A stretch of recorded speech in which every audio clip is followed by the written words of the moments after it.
خداوند کے زندہ اور پاک کلام میں سے پیدائش کی کتاب باب 11۔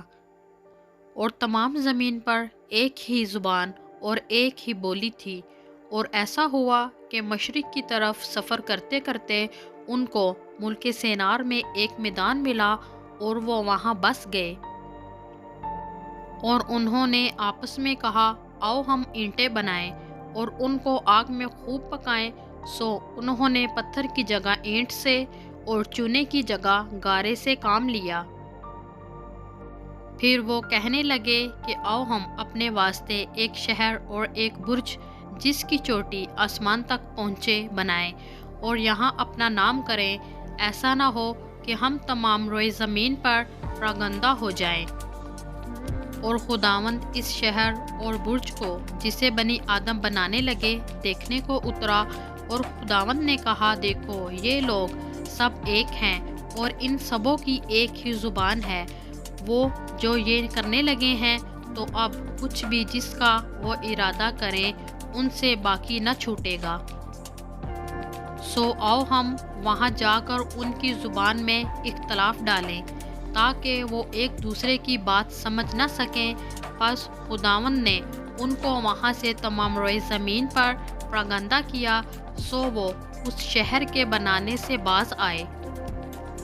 اس لیے اس کا نام بابل ہوا، کیونکہ خداوند نے وہاں ساری زمین کی زبان میں اختلاف ڈالا، اور وہاں سے خداوند نے ان کو تمام روئے زمین پر پراگندہ کیا۔ یہ سم کا نسب نامہ ہے۔ سم 100 برس کا تھا جب اس سے طوفان کے 2 برس بعد ارفکسد پیدا ہوا، اور ارفکسد کی پیدائش کے بعد سم 500 برس جیتا رہا، اور اس سے بیٹے اور بیٹیاں پیدا ہوئیں۔ جب ارفکسد 35 برس کا ہوا تو اس سے سلا پیدا ہوا، اور سلا کی پیدائش کے بعد ارفکسد 403 برس اور جیتا رہا، اور اس سے بیٹے اور بیٹیاں پیدا ہوئیں۔ سلا جب 30 برس کا ہوا تو اس سے عبر پیدا ہوا، اور عبر کی پیدائش کے بعد سلا 403 برس اور جیتا رہا، اور اس سے بیٹے اور بیٹیاں پیدا ہوئیں۔ جب عبر 34 برس کا تھا تو اس سے فلج پیدا ہوا، اور فلج کی پیدائش کے بعد عبر 430 برس اور جیتا رہا، اور اس سے بیٹے اور بیٹیاں پیدا ہوئیں۔ فلج 30 برس کا تھا جب اس سے رعو پیدا ہوا، اور رعو کی پیدائش کے بعد فلج 209 برس اور جیتا رہا، اور اس سے بیٹے اور بیٹیاں پیدا ہوئیں۔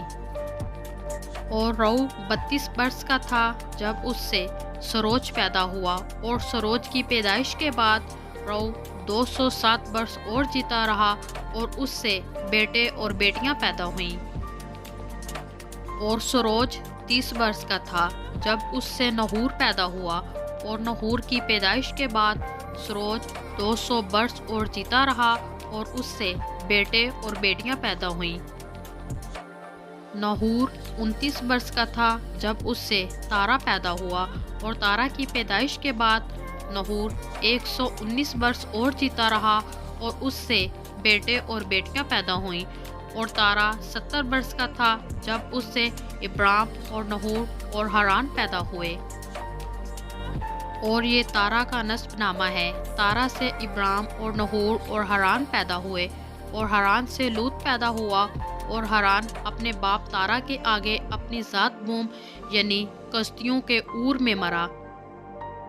اور ابرام اور نحور نے اپنا اپنا بیاہ کر لیا۔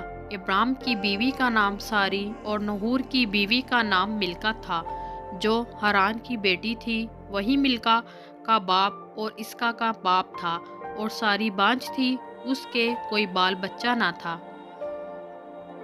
اور تارا نے اپنے بیٹے ابرام کو اور اپنے پوتے لوط کو جو حران کا بیٹا تھا، اور اپنی بہو ساری کو جو اس کے بیٹے ابرام کی بیوی تھی، ساتھ لیا، اور وہ سب کشتیوں کی اور سے روانہ ہوئے کہ کنعان کے ملک میں جائیں، اور وہ حران تک آئے اور وہیں رہنے لگے۔